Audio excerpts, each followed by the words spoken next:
Mengatakan bahwa ini dilemahkan oleh media karena media merilai dari apa yang kemudian disampaikan oleh pemerintah. Jadi Anda tidak percaya apa yang disampaikan oleh pemerintah. Pemerintah Indonesia menyatakan misalnya hari ini ada 12.000 lebih yang positif corona.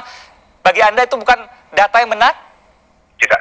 Saya tidak percaya. Saya percaya Pak Jokowi. Saya percaya Pak Jokowi, Pak Terawan, beliau berdua itu tahu skenario COVID yang sebenarnya mereka tahu. Makanya Pak Terawan itu sebenarnya langkahnya sudah benar di awal. Tapi karena Pak Terawan bukan najwa, karena sosok beliau yang culun, ketika beliau menganjurkan orang agar santai, tenang, penyakit ini akan sembuh dengan dirinya, karena dia sosoknya tidak meyakinkan, akhirnya dia dibully oleh netizen, akhirnya menimbulkan polemik, akhirnya Terawan disuruh diam sama nggak tahu siapa yang nyuruh dia diam. Tapi Pak Jokowi saya yakin beliau tahu. Pertanyaan saya bukan itu. Yang mengumumkan kan kita tahu bahwa Satgas COVID-19 nasional. Jadi apa yang diumumkan itu data yang salah. Itu yang Anda sampaikan? Distortif. Sudah ada ya. Kalau itu data yang salah, Anda punya data yang benar? Data yang benar adalah buktinya sampai sekarang di Bali yang meninggal hanya karena COVID 4 orang. Dan dua orang itu imported case. Dan Indonesia kan bukan cuma di Bali, ada yang lain juga. Dan itu disampaikan nasional. Mas, Indonesia bukan cuma di Bali dan Mas juga harus lihat Indonesia bukan cuma Jakarta, oke?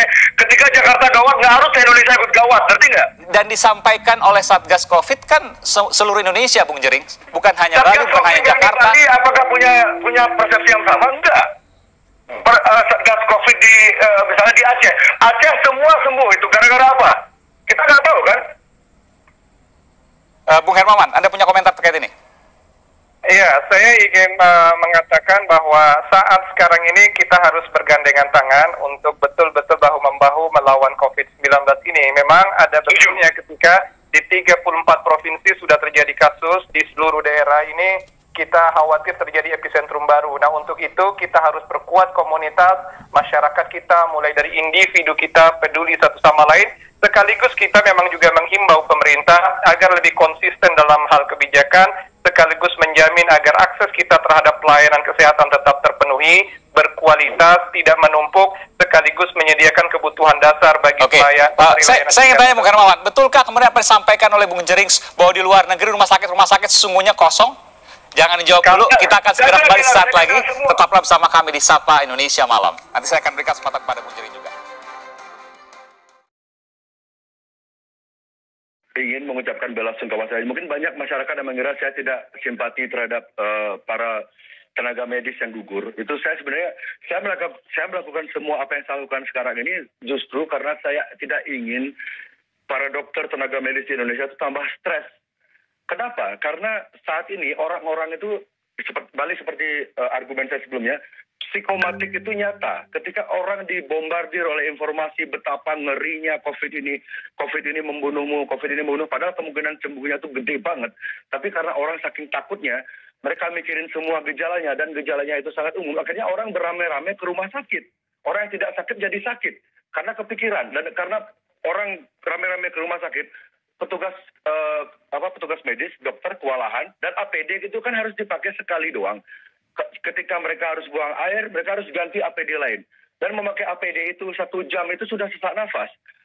Dan saya rasa kita sepakat, jika tidak semua dokter itu mempunyai kesehatan yang prima. Dokter juga pasti punya penyakit, ada yang punya penyakit bawaan, ada yang sudah faktor usia, faktor stres, karena mereka ngelihat TV berita buruk, ngelihat handphonenya berita buruk. Maka yang harus dihentikan sekarang adalah bagaimana menyeimbangkan informasi agar orang-orang itu punya harapan yang besar jika sebenarnya COVID ini tidak perlu ditakuti berlebihan. Kita hanya cukup melakukan adaptasi, cuci tangan, pakai masker, jaga jarak seperlunya, cukup. Orang-orang sudah Anda mengkampanyekan itu, cuci tangan, masker, jaga jarak. Tapi semua itu rekomendasi dari WHO, Bung Jering? Ya, saya mengatakan cuci tangan itu agar kenapa? Kan orang-orang sekarang, orang Indonesia suka makan pakai tanpa sendok garpu. Iya. Kalau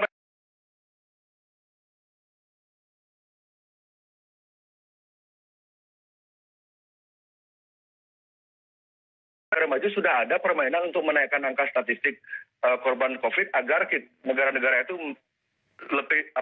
lebih cepat menerima mandatory vaksin, agar kita semua wajib vaksin.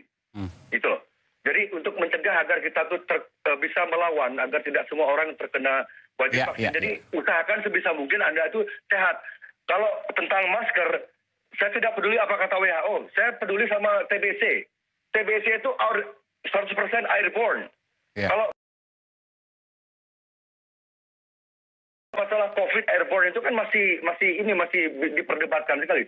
TBC itu 100% airborne. Jadi kalau orang pakai masker itu mereka selamat dari TBC. Kalau social distancing itu menyelamatkan kalian dari panu, kurap dan penyakit-penyakit kulit lainnya. Jadi kalau Anda social distancing, Anda pakai masker itu bukan kaitan ke COVID? Kalau saya tidak mau tunduk sama apapun kata-kata WHO karena saya. Tapi Anda melakukan itu ya? Saya lakukan itu agar masyarakat tidak mudah ke rumah sakit, agar masyarakat tidak gampang ke rumah sakit. Kalau masyarakat berbondong-bondong ke rumah sakit, medis stres, medis meninggal, orang-orang pasien non-COVID yang mereka tuh memang sakit kritis karena bukan COVID, mereka akan terbengkalai, akhirnya meninggal. Kasihan. Oke. Bung Hermawan, terakhir, apa yang bisa Anda sampaikan dari semua perbincangan kita pada hari ini? Baik. Pertama, ketika kita melihat fenomena kejadian COVID-19 di dunia, memang kita bisa menganalisis dari berbagai sudut pandang, termasuk sudut pandang tentang tesis konspirasi. Hanya saja, para praktisi, pakar ilmuwan di dunia ini juga tidak bergerak sendiri karena mengatasnamakan negara juga. Seluruh negara, artinya seluruh kekuasaan besar di dunia, turut berperang melawan COVID-19. Untuk itu, evidence base atau dasar bukti lapangan inilah yang mendasarkan kita pada pengambilan kebijakan, strategi dan prioritas. Sejauh ini strategi penanganan COVID-19 satu-satunya yang paling bisa menahan laju penyebarannya adalah dengan melakukan physical distancing, penguatan komunitas, menjaga imunitas kita, daya tahan tubuh kita, sekaligus menggunakan alat pelindung diri seperti masker bila harus kita ada di ruang publik. Nah, hal-hal ini yang harus kita terus budayakan, sosialisasikan, promosikan di tengah masyarakat. Yang berikutnya, kita berharap agar pemerintah kita betul-betul kompak dan bijak untuk betul-betul memperlakukan PSBB ini secara konsekuen, secara disiplin dan juga kompak di berbagai wilayah. Karena di Indonesia 34 provinsi sudah berlangsung dan seluruh Jawa sudah red zone. Untuk itu kita berharap agar pemerintah juga tidak perlu mengeluarkan kebijakan-kebijakan yang kontraproduktif. Semisal ada wacana relaksasi PSBB, tetapi justru harapan kami semua sebagai praktisi kesehatan untuk terus meningkatkan kedisiplinan dan payung kebijakan melalui PSBB. Semoga Indonesia melalui hikmah Ramadan ini keluar dari problema COVID-19 dan kita kembali menumbuhkan semangat baru untuk hidup kita. Baik, terima kasih Bung Hermawan Saputra dari Dewan Pakar Ikatan Ahli Kesehatan Masyarakat dan juga terima kasih Bung Jerings, musisi yang kemudian menyuarakan hal-hal seperti ini. Terima kasih.